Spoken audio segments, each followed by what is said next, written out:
জি,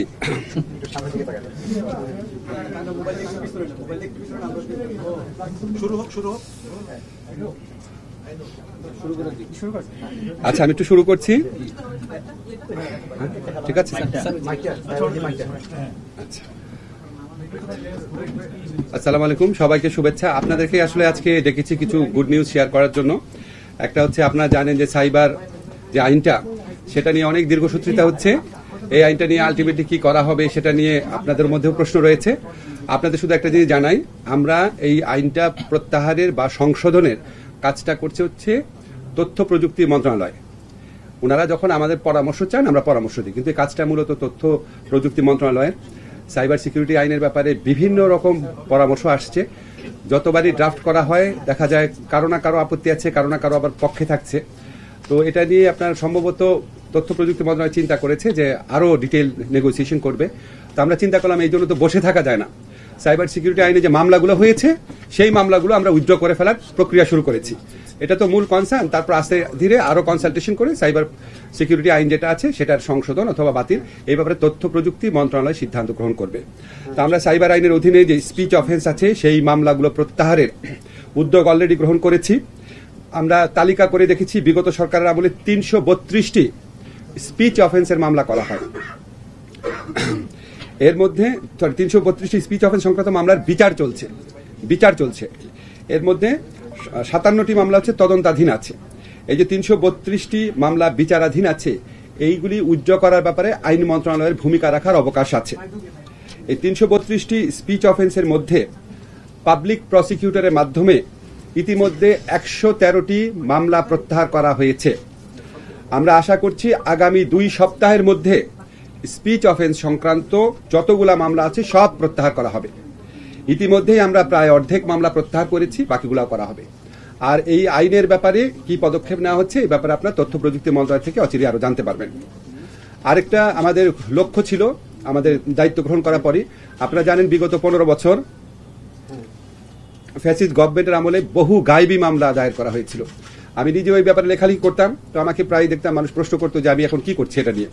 আপনাদের প্রথমেই বলি, আমরা এই উদ্যোগ গ্রহণ করতে দেরি হয়েছে কারণ গত সরকারের আমলে যে 4-4.5 হাজার পাবলিক প্রসিকিউটর ছিল তারা এই 5 আগস্ট গণ অভ্যুত্থানের বিজয়ের পর তারা সবাই পালিয়ে গেছেন। অল্প 50-60 জন বাদে কেউই ছিলেন না। ফলে পাবলিক প্রসিকিউটর না থাকলে তো আমরা মামলা উইথড্র করতে পারি না। পাবলিক প্রসিকিউটরের মাধ্যমেই আইন মন্ত্রণালয়কে কাজ করতে হয় বা সরকারকে কাজ করতে হয়। তো পাবলিক প্রসিকিউটর নিয়োগ হওয়ার সাথে সাথে আমরা গায়েবী মামলাগুলা লিস্ট করার এবং তালিকাবদ্ধ করার, আইডেন্টিফাই করার প্রক্রিয়া শুরু করি। এই প্রক্রিয়ার মাধ্যমে আমরা ইতিমধ্যে 25টি জেলায় 2500-এর বেশি মামলাকে গায়েবী মামলা হিসাবে আইডেন্টিফাই করতে পেরেছি। 2500-এর বাইরেও আরো অনেক থাকতে পারে। আমরা ইতিমধ্যে 25টি মামলায় 2500-এরও বেশি মামলাকে রাজনৈতিক হয়রানিমূলক মামলা হিসাবে বা গায়েবী মামলা হিসাবে চিহ্নিত করতে পেরেছি। আগামী 7 দিনের মধ্যে মামলাগুলো প্রত্যাহার করার উদ্যোগ নেওয়া হবে। আপনাদেরকে এটুকু শুধু বলতে চাই যে এই 2500-এরও বেশি যে মামলা আছে এখানে লক্ষ লক্ষ আসামি আছে এবং এটা এক্সস্টিভ নাম্বার না। আরো অনেক জেলাতে আরো অনেক মামলা আছে এবং 25টি জেলাতেও আরো মামলার খোঁজ খবর নেওয়া হচ্ছে। তো আমরা আশা করছি আমরা ফেব্রুয়ারির মধ্যে গায়েবী মামলা প্রত্যাহারের কাজ সম্পন্ন করতে পারবো। আপনাদের মনে প্রশ্ন আসতে পারে গায়েবী মামলা বলতে আমরা কি বুঝি। গায়েবী মামলা আইডেন্টিফাই করার জন্য আমরা 4টি ক্রাইটেরিয়া বাছাই করেছিলাম। একটা হচ্ছে এই মামলাগুলো পুলিশ দায়ের করেছে কিনা। এই মামলাগুলোতে একটা কমন ট্রেন্ড ছিল বিস্ফোরক আইনে মামলা দায়ের করা, অস্ত্র আইনে মামলা দায়ের করা, পুলিশের উপর অ্যাসল্ট হয়েছে এই ধরনের অভিযোগ আনা এবং স্পেশাল পাওয়ারস অ্যাক্টে মামলা করা। গায়েবী মামলা প্রত্যাহারের ক্ষেত্রে এই প্রবণতাটা আমরা নজর রেখেছি। তৃতীয় প্রবণতা হচ্ছে এখানে অনেক আসামি থাকে এবং আরো বেশি অজ্ঞাতনামা আসামি থাকে।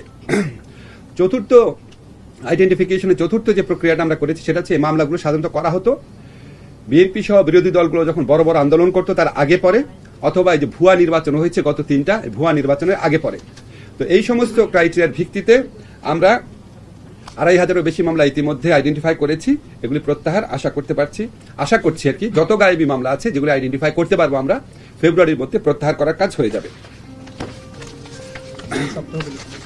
2 সপ্তাহের মধ্যে বলেছেন, 2 সপ্তাহের মধ্যে হচ্ছে সাইবার সিকিউরিটি। ঠিক আছে, আমরা একটা নতুন আইন প্রণয়ন সংক্রান্ত একটা খুব ভালো সংবাদ আপনাদেরকে দিতে চাই। সুপ্রিম কোর্টে বিচারক নিয়োগ অধ্যাদেশ 2025 আজকে গেজেট নোটিফিকেশন হয়েছে।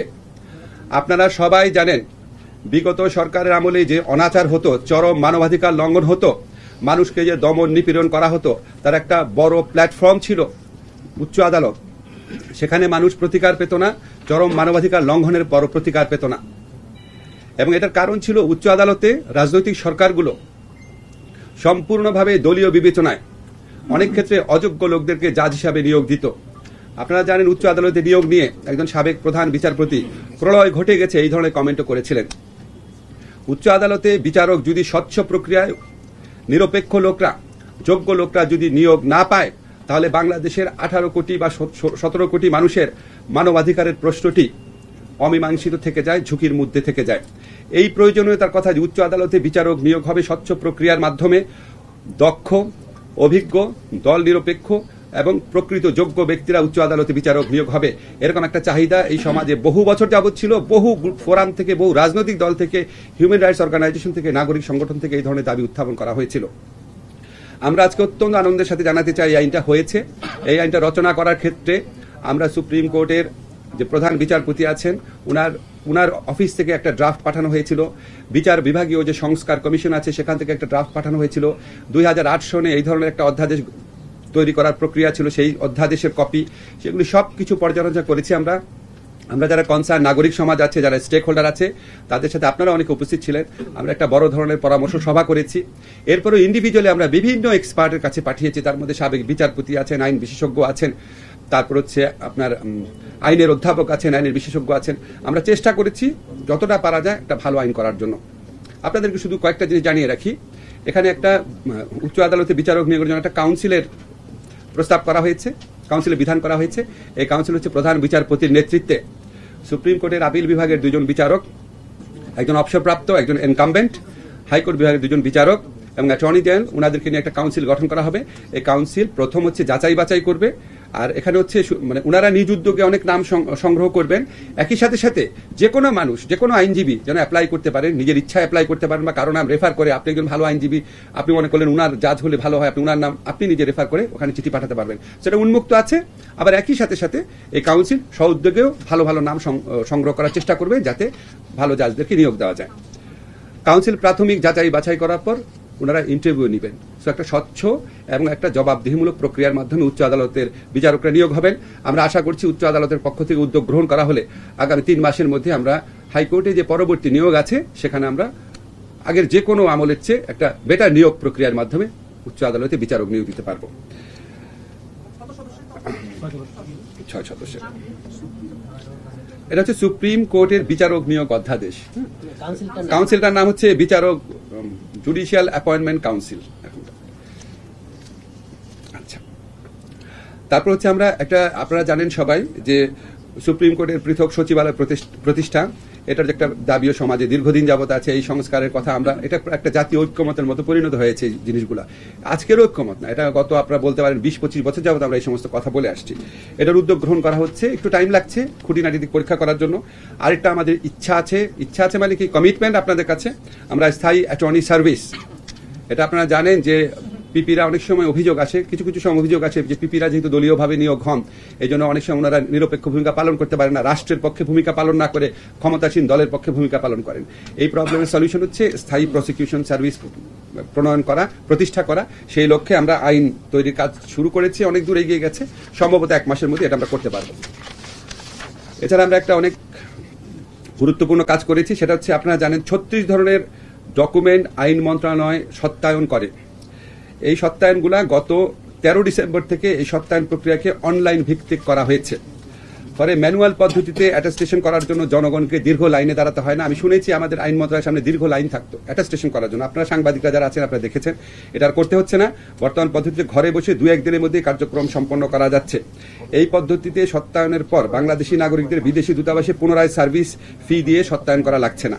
আমাদের হিসাব হয়তো একটু এদিক সেদিকে হতে পারে, বছরে প্রায় 500 থেকে 700 কোটি টাকা জনগণের বেঁচে যাচ্ছে। এই জন্য অনলাইন ভিত্তিক সত্যায়ন করা হচ্ছে আইন মন্ত্রণালয় থেকে। বিবাহ সম্পাদনে আরোপিত একটা কর ছিল, আইন মন্ত্রণালয় অযৌক্তিক কর আরোপকে বাতিল করেছে। এটা হচ্ছে মোটামুটি এখন পর্যন্ত করা কাজ। আর পরবর্তীকালে আপনাদের জানাবো আমরা দেওয়ানি এবং ফৌজদারি আইনের ফৌজদারি কার্যবিধি যেটা আছে সেখানে আরো কিছু এরিয়া আইডেন্টিফাই করেছি, এরকম 15 থেকে 20টা এরিয়া অলরেডি আইডেন্টিফাই করেছি। আমরা সমস্ত আইনগত সংস্কার আশা করি আগামী 6 মাসের মধ্যে আমাদের যে প্রত্যাশা আছে সবগুলো আইনগত সংস্কার করে যাব। এখন আমরা যতগুলা সংস্কারই করব, আপনারা জানেন সরকারের পক্ষ থেকে বিচার বিভাগের সংস্কার কমিশন প্রতিষ্ঠা করা হয়েছে।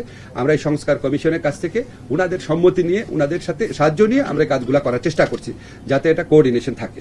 এই হচ্ছে মোটামুটি আজকে আলোচনার বিষয়। আপনাদের যদি এই সমস্ত ব্যাপারে প্রশ্ন থাকে তাহলে প্রশ্ন করতে পারেন। আমার নাম নোমান, আমি আমার দেশ কাজ করছি। আমার প্রশ্নটা হলো যে সুপ্রিম যে কাউন্সিল, জুডিশিয়াল অ্যাপয়েন্টমেন্ট কাউন্সিল যেটা গঠন করতে যাচ্ছে আপনারা, সংবিধানের বিদ্যমান বিধান অনুযায়ী সংবিধান 95 আর্টিকেলে বলা আছে, এখানে কন্ট্রাডিক্ট করবে কিনা সংবিধানের সঙ্গে অধ্যাদেশটা, এটা একটু ডিফাইন করতে হবে। কন্ট্রাডিক্ট করবে না, কারণ এটা নিয়ে আগে আপনার আসলে মামলাও হয়েছিল যখন 2008 সনে আইনটা করা হয়েছিল, সেখানে আপনার সংখ্যাগরিষ্ঠ বিচারপতি বলেছেন এটা কন্ট্রাডিক্ট করবে না। এবং আমরা কন্ট্রাডিক্ট যেন না করা হয় সেই জন্য বাংলাদেশে যত বড় বড় ল এক্সপার্ট আছে সবার সাথে কথা বলে ওইভাবেই করা হয়েছে। এই আইনটির মাধ্যমে স্যার এটা নিঃসন্দেহে একটি ভালো এবং মানুষ, আমি স্যার খসড়া আইনটা নিয়ে লিখছি, খুব প্রশংসিত হয়েছে আইনটি। এবং এটি স্যার একটা বিষয় যে নির্বাচন কমিশন গঠনটাও কিন্তু স্যার এরকম এটা প্রস্তাবনার মাধ্যমে ছিল বা আছে এখনো। এরপরে স্যার আমরা কিন্তু ওই নির্বাচন কমিশন পাইনি, যাতে যে 3টা নির্বাচনে আমরা যা প্রমাণিত হয়েছে, এটা একটা বিষয় স্যার। আর একই সাথে এখানে 2টি অংশ আছে, যে একটা আইনজীবীর মধ্যে থেকেও বিচারক নিয়োগ হয়, আবার জুডিশিয়াল সার্ভিস থেকেও বিচারক নিয়োগ হয়। এটার কোনো ভাগ থাকবে কিনা, যে বা কিভাবে আসবে, কোন ভাগে? আপনি অত্যন্ত বাংলাদেশে একটা বাস্তব চিত্র তুলে ধরেছেন। আমরা অতীতে নির্বাচন কমিশন যে ওটা কিন্তু আগে যারা যাচ্ছিলেন উনাদের মানে প্রধান করে গঠিত বাছাই কমিটির মাধ্যমে এই মানে বিদঘুটে সব নির্বাচন কমিশন পেয়েছিলাম। আপনার প্রশ্নটা জাস্টিফাইড। আমি শুধু আপনাকে অনুরোধ করব একটু লক্ষ্য রাখার জন্য, এখন যিনি প্রধান বিচারপতি আছেন আপনার কি মনে হয় ওনার নেতৃত্বে এরকম কিছু মানে খারাপ কিছু হওয়া সম্ভব? খালি এটা মনে রেখেন, আমরা মাঝে মাঝে খেয়াল করি না যে আমরা খুব গর্বের সাথেই বলি আমরা প্রধান বিচারপতি পদে এমন একজনকে পেয়েছি, আপিলেট ডিভিশনের জাজদের হিসাবে এমন যাদেরকে পেয়েছি, আমরা বিশ্বাস করি, আশা করি উনাদের মাধ্যমে যে জাজরা নিয়োগপ্রাপ্ত হবেন সেটা পূর্বের আমলের মতো হবে না, কনফিডেন্টলি বলতে পারি। আর যেটা আপনি বলেছেন যে বিচারপতিদের মধ্যে, এটা খুব ভ্যালিড কোয়েশ্চেন। আপনি সাবজেক্টটা সত্যি পড়াশোনা করেন, আপনাকে অনেক ধন্যবাদ, খুবই বুদ্ধিমত্তার সাথে প্রশ্ন করেছেন। এটা একটা দীর্ঘদিনের টেনশন যে কতজন লয়ার থেকে জাজ নিয়োগ করা হবে, কতজন আপনার নিম্ন আদালতের জাজ থেকে উচ্চ আদালতে জাজ নিয়োগ করা হবে। আমাদের সংবিধানে 2টা বিধানই আছে, হাইকোর্টের আইনজীবীদের মধ্যে থেকে এবং নিম্ন আদালতের জাজদের মধ্যে থেকে। যাদের 10 বছর কমপক্ষে অভিজ্ঞতা আছে তাদেরকে উচ্চ আদালতে জাজ বানানো যায়। এখন সাধারণত রাজনৈতিক সরকারগুলোর একটা প্রবণতা ছিল ওনারা উচ্চ আদালতের আইনজীবীদের মধ্যে থেকে বেশি জাজ বানাতেন, বিকজ ওনাদের মধ্যে রাজনৈতিক পরিচয়টা খুব স্পষ্ট দেখে। তো এটা আমরা এই কমিশনের বিবেচনার উপর ছেড়ে দিয়েছি, তবে আমরা বলেছি যথাপযুক্ত প্রতিনিধিত্ব যেন থাকে। স্যার একটা প্রশ্ন করতে চাই স্যার, আপনি মানে যে সুপ্রিম জুডিশিয়াল অ্যাপয়েন্টমেন্ট কাউন্সিল, এখানে প্রধান বিচারপতির প্রশ্ন তুললেন, হ্যাঁ ধরে নিতে পারি আমরা নিরপেক্ষ, কিন্তু এই কাউন্সিল নিয়ে তো ভবিষ্যতে প্রশ্ন উঠতে পারে, বিশেষ করে গেল আমলের যারা প্রধান বিচারপতি ছিলেন তারাও তো নানান কিছু করেছে। সো এই কাউন্সিল কিভাবে নিরপেক্ষতা নিশ্চিত করে? শোনেন, আমি একটা জিনিস বলি, আপনি আইন দিয়ে যত আইনই করেন না কেন, আপনি আইন দিয়ে সমস্ত নিরপেক্ষতা নিশ্চিত করতে পারবেন না। সব মানুষই যদি খারাপ হয় তাহলে আমরা সবাই খারাপ। একটা আইন করলাম, আমরা সবাই মিলে বাংলাদেশের প্রধানমন্ত্রী রাষ্ট্রপতি নিয়োগ করবো, তো ওনারা ভালো হবে? তো আমরা তো এখন ধরেন আশাবাদ ব্যক্ত করেছি একটা যদি ভালো আমরা নজির স্থাপন করে যেতে পারি, বর্তমান প্রধান বিচারপতির নেতৃত্বে যখন ভালো নিয়োগ হবে একটা নজির স্থাপন করে যেতে পারি। নজির স্থাপন করলে, বেঞ্চমার্ক স্থাপন করলে আপনারা পরবর্তীকালে কার্যক্রমের সাথে কম্পেয়ার করে তখন বলতে পারবেন। আমরা পরে কি হবে এটা আমরা বলতে পারি না, আমরা কিছু বেঞ্চমার্ক তৈরি করে দিয়ে যাচ্ছি, সংস্কার তৈরি করে দিয়ে যাচ্ছি। এরকম বহু সংস্কার আপনার 2008 সনের 111 পিরিয়ড আমরা যখন বলে ওই সময় করা হয়েছিল, আওয়ামী লীগ গভর্নমেন্ট পরবর্তীকালে কোনো কিছুই রাখে নাই। তো পরবর্তীকালে এই জুলাই গণ অভ্যুত্থানের পরে পরবর্তীকালে যে রাজনৈতিক সরকার আসবে সেটা যে দলেরই হোক, তারা জুলাই গণ অভ্যুত্থানকালে মানুষের যে স্যাক্রিফাইস, আত্মদান, রাষ্ট্র সংস্কারের যে আকাঙ্ক্ষা, সেটাকে আগের মতো পদদলিত করবে না বলে আমার বিশ্বাস। স্যার একটা বিষয় হচ্ছে প্রধান বিচারপতি নিয়োগ করতে পারবেন, এটা উচিত কিনা এক। দ্বিতীয়ত হচ্ছে রাষ্ট্রপতি এই ফাইল ফেরত পাঠাতে পারেন, সেটা কতবার ফেরত পাঠাতে পারবেন বা এরকম সুনির্দিষ্ট আছে কিনা? আর বয়স 45, প্রথমটা কি বলেছেন? ভারপ্রাপ্ত প্রধান বিচারপতি এই প্রক্রিয়ার মানে প্রিজাইড করতে পারবেন, সেটা থাকা উচিত কিনা? বা এটা মানে রাজনৈতিক এটা বাই ইমপ্লিকেশন থাকে, যিনি আপনার প্রধান বিচারপতি থাকেন বাই ইমপ্লিকেশন ভারপ্রাপ্ত প্রধান বিচারপতিটা করতে পারে। বাট আমি মনে করি এটা এমন আর্জেন্সি না যে ধরেন প্রধান বিচারপতি 7 দিনের জন্য কোথাও দেশে গেছেন, 7 দিনের মধ্যে বিচারক নিয়ে করতে হবে, এটা এমন আর্জেন্ট কোনো বিষয় না। ফলে এখানে ভারপ্রাপ্তটা কথা বলার প্রয়োজন আমরা অনুভব করি নাই। আচ্ছা, রাষ্ট্রপতি কতবার ফাইল ফেরত পাঠাতে পারবেন? একবার। এটা কি নির্দিষ্ট করা নাই? না, ওটা বাই ইমপ্লিকেশন, এটা কোনো সমস্যা না। এটা হচ্ছে সেরিমোনিয়াল দিক। আমাদের আগেও যে রাষ্ট্রপতি যে সাইন করতো সেটা একটু সেরিমোনিয়াল দিক ছিল। একবার ফেরত পাঠানোর স্কোপটা রাখানো হয়েছে, যদি কেউ পুনর্বিবেচনার স্কোপ থাকে পুনর্বিবেচনার জন্য করা হয়। একটা প্রশ্ন ছিল যে আমি জাকির এনজি বলেন আছি, তো এই যে সুপ্রিম কোর্টে যে বিচারপতিগুলো নিয়োগ দেওয়া হয় হাইকোর্ট বিভাগে, তাদেরকে অস্থায়ী ভিত্তিতে 2 বছরের জন্য নিয়োগ দেওয়া হয়। 2 বছর পরে তাদেরকে স্থায়ী করা হলো। এই 2 বছর পর্যন্ত আমরা দেখেছি যে স্যার তারা ন্যায় বিচার করতে তারা অনেক সময় সমস্যা পড়েন বা হিপোক্রেসিতে ভোগে। যদি গভর্নমেন্টের অনুকূলে না হয় তাদেরকে স্থায়ী করা। এটা আপনি খুব ভালো কথা বলছেন। আমি বলি আপনাকে, এই বিধানটা ভালো না। 2 বছর না, কিন্তু অনধিক 2 বছর, মানে 2 বছর পর্যন্ত ওনারা অতিরিক্ত বিচারক থাকেন। আমরা অতীতে দেখেছি, বিশেষ করে গত ফ্যাসিস্ট আমলে দেখেছি, এই অতিরিক্ত বিচারপতি থাকা অবস্থায় 2 বছর কালে তখন ওনারা একদম মানে কি বলবো, অতি অনুগত ভূমিকা পালন করেন এবং সরকার যা বলে তাই করেন। এবং ওনারা যে বেঞ্চে বসেন, সিনিয়র বিচারপতির সাথে দরকার হলে দ্বিমত পোষণ করেন, করে মানবাধিকার বিরোধী ভূমিকা রাখেন, সরকারি দলের মানে আজ্ঞাবহ ভূমিকা রাখেন।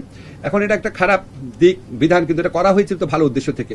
তো অনধিক 2 বছর তো আছে, এটা আমরা যেহেতু সংবিধানের ব্যাপার, এটা আমরা টাচ করি নাই। স্যার একটা বিষয় গায়েবী মামলা বিষয়ে বললেন, স্যার 2,500-এর বেশি প্রত্যাহার করছেন। 5 আগস্টের পরে অনেক জায়গায় আমরা দেখেছি যে মামলা বাণিজ্য বা এমন অনেক আসামি করা হয়েছে গায়েবী মামলার মতোই। এগুলো নিয়ে আপনারা কি চিন্তা করছেন? এখনো চলছে না, একটু এর সাথে একটু আমি 1.5 লক্ষ গায়েবী মামলা হয়েছিল, মৃত ব্যক্তির নামে হয়েছিল, হসপিটালরত ব্যক্তিদের নামে হয়েছিল। আপনি বলতেছেন যে ফেব্রুয়ারির মধ্যে গায়েবী মামলাগুলো শেষ করবে, মানে পুলিশ বা আওয়ামী লীগের নেতারা এসব মামলার বাদী। অনেক ক্ষেত্রে অনেক ঘটনা ঘটে নাই, কোন জায়গায় ককটেল ফুটে নাই। 1.5 লক্ষর মতো মামলা, এটা কি আপনার স্পেসিফিক তথ্য আছে? কারণ হয় কি আমি বলি ভাই, স্পেসিফিক তথ্য নাই তো, এটা আমরা মানে অনেক করছে 1,39,000। জি জি, আমি আপনাকে বলি, আমরা যেটা আইডেন্টিফাই করছি সেটাকে আমরা করছি। বিশেষত দেশের মাধ্যমে মানে একবারে বাতিল করে না, একবারে বাড়ি কথা তো নাই, তাহলে তো আপনার বিচার বিভাগের স্বাধীনতা বলে কিছু থাকে না, বুঝছেন না?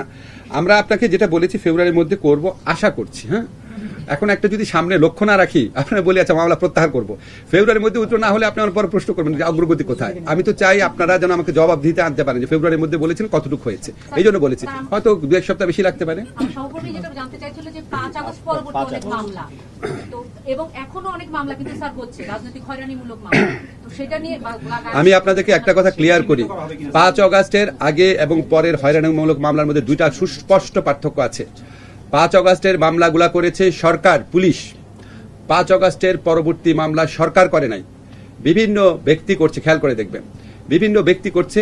তাদের মধ্যে কেউ কেউ জেনুইনলি করছে, কেউ কেউ বাণিজ্য করার উদ্দেশ্যে করছে, কেউ কেউ চাপে পড়ে করছে, কেউ কেউ ইগনোরেন্স থেকে করছে। আমরা একটা মামলাও সরকারের পক্ষ থেকে করা হয়নি। কাজে 5 আগস্টের আগের আর পরের মামলা একটু ডিফারেন্ট, একটু প্লিজ খেয়াল রাখবেন। আমরা এই ক্ষেত্রে ধরেন আমাদের স্বরাষ্ট্র মন্ত্রণালয় থেকে পুলিশকে বলা হয়েছে এই মামলাগুলা যখন হবে পুলিশ বস্তুনিষ্ঠতা প্রতিষ্ঠিত হওয়ার আগে কাউকে যেন গ্রেফতার না করে। এখন আপনারা তো একটা জিনিস জানেন, এটা তো আর আমাদের প্রত্যাশা মাফিক পুলিশ বাহিনী না, গত 15 বছরের পুলিশ বাহিনী, তাদের উত্তরাধিকারিত্ব আমরা পেয়েছি। কিছু ক্ষেত্রে ব্যত্যয় হতে পারে।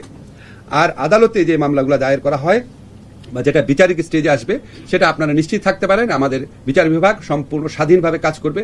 এখানে কোনো রকম ডিকটেশন হবে না, মেরিট না থাকলে অবশ্যই ওনারা ব্যবস্থা নেবেন। এই যে 25,000 মামলা, তো অনেক মামলা, এই অল্প সময়ে আপনি জাস্টিফাই মানে কিভাবে জাস্টিফাই করবেন যে এগুলো সব রাজনৈতিক মামলা? এর মধ্যে যদি আমিও অনৈতিকভাবে ঢুকে যেতে পারি বা আমি আপনাকে বললাম না 4টা ক্রাইটেরিয়া আছে, এই জন্য তো টাইম লাগছে। 4টা ক্রাইটেরিয়া আছে, 4টা ক্রাইটেরিয়া বলেছি একবার, আবার বলি। একটা হচ্ছে পুলিশ মামলা করেছে কিনা। গায়েবী মামলা নিয়ে আপনারা রিপোর্ট করেছেন, আপনারা জানেন না গায়েবী মামলাগুলো কোন ধারাতে করা হয়?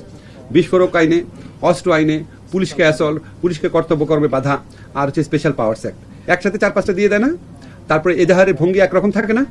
তারপর হচ্ছে সবগুলাতে আপনার অনেক সংখ্যক আসামি থাকে না? এবং সব মামলাই আপনার নির্বাচনে আগে পরে বা বড় আন্দোলনের আগে পরে হয় না? সেগুলির ভিত্তিতে বাছাই করেছি। যেটা সন্দেহ সেটা বাদ দিয়েছি। যেটা এই যে উনি যে বললো অনেক সংখ্যা হতে পারে, কিন্তু আমরা একদম নিঃসন্দেহে থাকার জন্য আমরা ওখানে কোর্ট রেকর্ড সেগুলি দেখার চেষ্টাও করা হচ্ছে। তারপর আমরা আরও স্ক্রুটিনি করছি, অনেক সাবধানে এগোচ্ছি, দেখে নাম্বারটা কম হচ্ছে। আপনাকে বলেছি ফেব্রুয়ারির মধ্যে প্রত্যাহার করতে পারবো। এটা হচ্ছে আমরা পিপির মাধ্যমে আবেদন করব। আশা করছি কোর্টকে যদি পিপির মাধ্যমে যদি আবেদন করা হয়, প্রত্যাহারের যে প্রক্রিয়া সেটা সম্পন্ন হবে। জেলার সংখ্যা আরো বাড়াবে কিনা? মানে 25 জেলা, সব জেলায় আমরা তো 25 জেলা না, আমরা তো তথ্য চেয়েছি, একটু শোনেন। পিপি নিয়োগ তো সব জেলায় একই সাথে হয় নাই, বিভিন্ন প্রক্রিয়াতে হয়েছে। ঠিক আছে, কোন জেলাতে পিপি নিয়োগ হয়েছে যেই মাসে, অন্য জেলাতে করতে তার 1 মাস বেশি লেগে গেছে। এখন আমরা সমস্ত পিপি অফিসকে বলছি আপনারা এই 4টা ক্রাইটেরিয়ার ভিত্তিতে লিস্ট পাঠান। এই লিস্ট পাঠাতে পেরেছে 25টা জেলার থেকে এখন পর্যন্ত, আজকে পর্যন্ত। 25টা জেলার থেকে আমরা 2500-এর বেশি মামলা পেয়েছি, আমরা স্ক্রুটিনি করে এগুলি প্রত্যাহার করার ব্যবস্থা নিচ্ছি। থিসিসের মাধ্যমে কমিটি করে মামলাগুলোর একটা বিজ্ঞপ্তি দেওয়া হয়েছে। সব জেলা হবে এবং আরো বাড়বে এই মামলা। আপনারা যে কমিটির মাধ্যমে বিজ্ঞপ্তি বলেছেন, ওই কমিটি 3-4 মাস পর 4টা মামলা মাত্র হাজির করেছেন। তো এই গতিতে গেলে তো আমার 15 বছর লাগবে। ওই কমিটির মাধ্যমে 4টা মামলা এসেছে। জি, যে আপনি যে কমিটির কথা বলেন, এই 4টা মামলা তো গত সপ্তাহে আমরা প্রত্যাহার করে দিলাম। এটা এই এখন আমি যদি 4 মাসে 4টা মামলা প্রত্যাহার হয় তাহলে আমাকে বলেন। এই জন্য আমরা একটুখানি, যেহেতু আমরা এইসব ব্যাপারে একটা আমাদের জনগণের মধ্যে ঐক্য আছে যে গায়েবী মামলা প্রত্যাহার করতে হবে। আমি জানি, আপনি তো এটা জানেন, ওখান থেকে 4টা মামলা প্রত্যাহার হয়েছে, বুঝছেন না? ওইটা হচ্ছে কি, ওইটা হচ্ছে জনগণ এসে করবে, আর এটা হচ্ছে আমরা সহযোগী করছি। আমি আপনাদেরকে নাম্বারটা আবার বলি, কনফিউজ হয় না। দাঁড়ান। আমি বলেছি, শোনেন, আমি বলেছি 25টি জেলায় 2500-এর বেশি মামলাকে রাজনৈতিক হয়রানিমূলক মামলা হিসেবে চিহ্নিত করা হয়েছে। আগামী 7 দিনের মধ্যে মামলাগুলা প্রত্যাহার করার আশা করছি। আর সকল হয়রানিমূলক গায়েবী মামলা যেটাকে আমরা আইডেন্টিফাই করতে পারবো সেটা ফেব্রুয়ারি মাসের মধ্যে আমরা প্রত্যাহার করার আশা করছি। স্যার, এই 2500 মামলা স্যার কতদিন থেকে কতদিন? আপনি বলেছেন 5 আগস্টের পূর্বে, মানে কোন সময়কাল কি স্যার চিহ্নিত করেছেন? ফ্যাসিস্ট শাসনামল। স্যার আরেকটা স্যার, আলাদা করে এর জন্য আবেদন করার সুযোগ আছে নাকি? যেসব মামলা এই গায়েবী মামলা, মানে যেসব গায়েবী মামলায় অলরেডি গায়েবী নির্বাচনের আগে মানে সাজা দিচ্ছে, সেসব ক্ষেত্রে ওইসব মামলা সেটা আমরা পরে দেখব। সাজা যেটা হয়ে গেছে, সাজা হয়েছে এরকম মামলা কিন্তু খুব কম, পরে দেখব। না, খুব বেশি সাজা হয় না। জি বলেন। স্যার, নিয়ম নিয়ে একটা প্রশ্ন আপনারা আগেও সরকার রাজনৈতিক সরকার ছিল, সামনে রাজনৈতিক সরকার আসবে।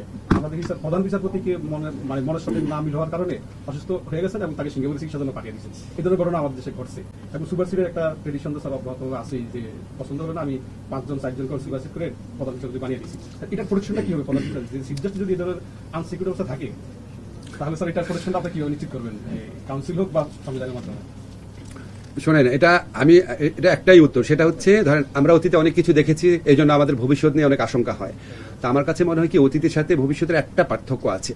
পার্থক্যটা হচ্ছে, অতীতে কখনোই আমাদের দেশের মানুষ, আমাদের দেশের ছাত্র জনতা গণতন্ত্র প্রতিষ্ঠার জন্য, রাষ্ট্র সংস্কারের জন্য হাজার মানুষ প্রাণ দেয় নাই, লক্ষ মানুষ রাস্তায় নেমে আসেনি। আপনারা তো সবাই দেখেছেন, এরশাদ আমলে 40-50 জন মারা গেছে, খালেদা জিয়ার 2 আমলে মিলে বোধ হয় 12-15 জন মারা গেছে, এর বেশি গেছে যায় নাই। আর এখানে আপনার 2 সপ্তাহে 1000 লোক মেরে ফেলছে। এত বড় একটা গণহত্যার পরে একটা সরকার এসে মানে আগের সরকারগুলোর মতো আচরণ করবে, এটা মানে আমি বিশ্বাস করতে চাই না। এটা তাদের মনে থাকবে। আর হচ্ছে, তারা তো নিজেরা সাফার করেছে। আজকে আগামীতে যে রাজনৈতিক দলগুলোর ক্ষমতায় আসার কথা, তারা তো 15 বছর এই নিপীড়নটা দেখেছে, একটা দেশ কোথায় চলে যেতে পারে। ফলে আমরা আশা করছি আগের চেয়ে একটু ভিন্ন সময় হবে, আগের মতো এতটা খারাপ হবে না। সংবিধান সংস্কার কমিশন একটি সুপারিশ করে, অন্যান্য সুপারিশের কথা, যেহেতু আপনারা বিচার বিভাগ সংস্কারের আগে বিচারের অনেক কিছু সংস্কার করছে, সেই জন্যই প্রস্তুতি করা। তারা বলেছে যে প্রত্যেক বিভাগে হাইকোর্টের একটি আসন স্থাপন করা হবে। এই বিষয়ে কি আপনাদের অবস্থানটা? আমি আপনাদের একটা ক্লিয়ার করে বলি, সংবিধানের সাথে সংঘর্ষমূলক কোনো সংস্কার আমরা করছি না আইন মন্ত্রণালয়ের মাধ্যমে। সংবিধান সংস্কার কমিশন যেটা বলেছে, ওটা সংবিধান সংশোধনের বিষয়, এগুলি তো আমরা হাত দিব না। সংবিধান সংশোধনের কোনো ক্ষমতা আইন মন্ত্রণালয়ের নাই, ঠিক আছে? কাজে আমরা শুধুমাত্র সেগুলি করব, সেই সংস্কারগুলো করছি যেটার সাথে রাষ্ট্রের শক্তি এবং সক্ষমতা জড়িত, রাষ্ট্রের প্রতিষ্ঠানের শক্তি এবং সক্ষমতা জড়িত, এবং যেগুলি ব্যাপারে ব্যাপক ঐক্যমত্র বহু বছর ধরে সমাজে প্রতিষ্ঠিত। আপনি কি চিন্তা করতে পারেন কোন রাজনৈতিক দল বলবে যে না, উচ্চ আদালতে বিচারক আমার ইচ্ছা মতো নিয়োগ হবে? কেউ বলবে না। এটা আমরা বহু বছর বিচার বিভাগের স্বাধীনতার ব্যাপার, এটা নিয়ে তো আমাদের সমাজে ঐক্যমত আছে। আমাদের সংবিধানে 56 বছর যাবত এই বিধানটা রয়েছে, 54 বছর যাবত বিধানটা রয়েছে। ফলে এই সমস্ত সংস্কার আমরা করব। আমরা ধরেন যদি সব সংস্কারের জন্য বসে থাকি, রাজনৈতিক ঐক্যমত যেটা হয়ে আছে, বিচার বিভাগের স্বাধীনতা, এটা তো রাজনৈতিক ঐক্যমত মানে সুপ্রতিষ্ঠিত, এবং আমরা আবার বিচার বিভাগ কমিশনের এন্ডোর্সমেন্টও নিয়ে নিচ্ছি, এটার জন্য আমরা বসে থাকবো না। জি, সংবিধান সংস্কার কমিশন এবং নির্বাচন সংস্কার কমিশন কিছু সুপারিশ তারা করেছে এই সপ্তাহে, তো সেগুলো কি আপনারা অধ্যাদেশ দিয়ে করবেন নাকি পরবর্তী রাজনৈতিক সরকার? Number 1 sir. আচ্ছা, নাম্বার 1টা আগে বলি। সংবিধান সংস্কার কমিশনের রিপোর্টের ভিত্তিতে কি হবে সংবিধান সংস্কার, বিশেষ করে এটা সম্পূর্ণভাবে জাতীয় ঐক্যমত্য কমিশন যে আছে, সেই কমিশনই ডিসাইড করবে যে ওনারা কিভাবে করবে। একটা আপনার নির্বাচনের আগে একটা জাতীয় দলিল করবে কিনা, যাচ্ছে ঠিক আছে যেই দলই ক্ষমতায় আসুক, যে পার্লামেন্টই গঠিত হোক, আমরা এই সংস্কারগুলো করব, বা গণপরিষদের নির্বাচন করবে কিনা, নির্বাচন একই সাথে পার্লামেন্ট এবং গণপরিষদ দুইটা নির্বাচন করে ফেলো, আপনি আগে নির্বাচিত হলে পার্লামেন্টের মেম্বারও থাকলেন, গণপরিষদের মেম্বারও থাকলেন, সেই প্রক্রিয়া যাবে কিনা এটা জাতীয় ঐক্যমত্য কমিশন ঠিক করবে। আর নির্বাচনী সংস্কার যেটা বলছেন একটু বলি, নির্বাচনী সংস্কারের কিছু বিষয় আছে যেটা সংবিধান পরিবর্তনের সাথে সম্পর্কিত না, সেটা যদি রাজনৈতিক দলগুলো ঐক্যমত্য পোষণ করে অবশ্যই এই সরকারের আমলে হয়ে যাবে এটা। আপনি বলছেন গণপরিষদের জাতীয় নির্বাচন, গণপরিষদ নির্বাচন হওয়ার সম্ভাবনা আছে? না না না, আমি বললাম এটা পসিবিলিটি হিসাবে, যে কিভাবে হবে না হবে অনেকগুলো এভিনিউ হিসাবে বললাম। জুলাই আগস্টে যারা এখন যারা জেলে আছেন তাদের বিচার আগে হবে নাকি নির্বাচন হবে? আপনার নির্বাচনটা আসলে কবে হচ্ছে? নির্বাচনের সাথে বিচারের কোন রকম বিরোধ নাই, বিচার প্রক্রিয়া অলরেডি শুরু হয়েছে। আপনারা কি দেখতে পাচ্ছেন না, আমাদের তো একটা হচ্ছে কনভেনশনাল কোর্ট, আর একটা হচ্ছে ইন্টারন্যাশনাল ক্রাইম ট্রাইব্যুনাল। আমরা দ্রুততম সময়ের মধ্যে আমাদেরকে সম্পূর্ণ পুনর্গঠন করতে হয়েছে, প্রসিকিউটর নিয়োগ, তদন্তকারী নিয়োগ, বিচারক নিয়োগ, এমনকি ভবন মানে রিপেয়ার করা, সংস্কার করা, সব কাজ আমরা করেছি এবং পূর্ণ গতিতে এই বিচার চলছে। বিচারের গতি নিয়ে আমরা যথেষ্ট সন্তুষ্ট এবং এখানে আমি যেটুকু মনে করি যে আগামী হয়তো 2-1 মাসের মধ্যে আপনারা দেখবেন ঘন ঘন শুনানির ডেট পড়ছে। আমরা হয় কি ঘন ঘন শুনানির ডেট পড়লে তখন যখন আসামিদের আমরা নিজের চোখের সামনে দেখি তখন মনে হয় হয়তো বিচার হচ্ছে, কিন্তু প্রি ট্রায়াল স্টেজে বিচারের গতি নিয়ে আমরা তো চোখে দেখি না, তো এই জন্য মনে হয়তো গতিটা স্লথ, কোনোভাবেই স্লথ না, আপনাদের এটা আশ্বস্ত করতে পারি। এমনকি আমরা যদি বিচার আরো দ্রুত করতে হয় আমাদের এমনও প্ল্যান আছে, আমরা আন্তর্জাতিক অপরাধ আদালতের দ্বিতীয় শাখা যেটা সেকেন্ড আরেকটা আদালত গঠন করব, উচ্চ আদালতে বিচারক নিয়োগ হয়ে গেলে এই কাজটা আমরা করে ফেলব। এই বিচার কাজের সাথে নির্বাচনের কোনো বিরোধ নাই, কোনো সম্পর্ক নাই। বিচারের গতিতে চলবে, বিচারের গতি নির্ধারণ করে হচ্ছে বিচারক ট্রায়াল, নির্বাচনের গতি নির্ধারণ করবে হচ্ছে রাজনৈতিক দলের ঐক্যমত্য, এটার সাথে কোনো বিরোধ নাই। এটা আমরা প্রত্যর্পণের জন্য চিঠি লিখেছি, চিঠি লেখার পর ভারত যদি শেখ হাসিনাকে প্রত্যর্পণ না করে তাহলে এটা বাংলাদেশের সাথে ভারতের যে প্রত্যর্পণ চুক্তি সেটা সুস্পষ্ট লঙ্ঘন হবে। সেটা আমরা সেই ব্যাপারে আমরা বিশ্ব সমাজে কি পদক্ষেপ নেব সেটা আমাদের পররাষ্ট্র মন্ত্রণালয়ের মাধ্যমে ঠিক করা হবে। আর হচ্ছে আমরা রেড অ্যালার্ট জারি করা হয়েছে ইন্টারপোলের মাধ্যমে। আমাদের যা যা করণীয় আছে আমরা করে যাচ্ছি, আরো কিছু করণীয় থাকলে ক্ষেত্র বিশেষে চিন্তা করে আমরা অবশ্যই করব। জি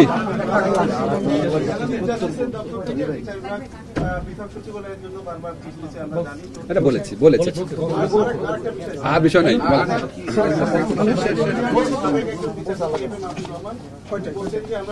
সংবিধান বলি কিন্তু সংবিধানের সবকিছুকে এখন মানা সম্ভব হচ্ছে। তো এই সরকার যে প্রতিষ্ঠা পরিষদ এটা তো একটা রেফারেন্সের মাধ্যমে হচ্ছে, কিন্তু এটা প্রোক্লামেশন দরকার। এই বিষয়ে কি আপনাদের এটা নিয়ে আজকে কথা বলবো না, তাহলে আপনি আমার এই গুরুত্বপূর্ণ বিষয়গুলো বাদ দিয়ে ওটাই হেডিং করবেন।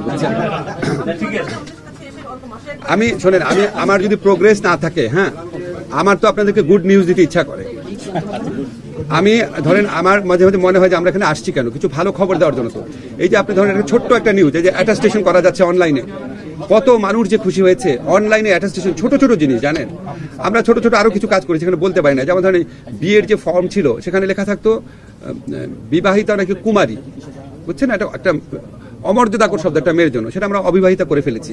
ছোট ছোট কাজ করেছি, এরকম কাজ আরো অনেকগুলা চিন্তা আছে। বিয়ে ট্যাক্স আজকে সাইন করলাম, হ্যাঁ আপনি ট্যাক্স ছাড়া বিয়ে করতে পারবেন। আর কত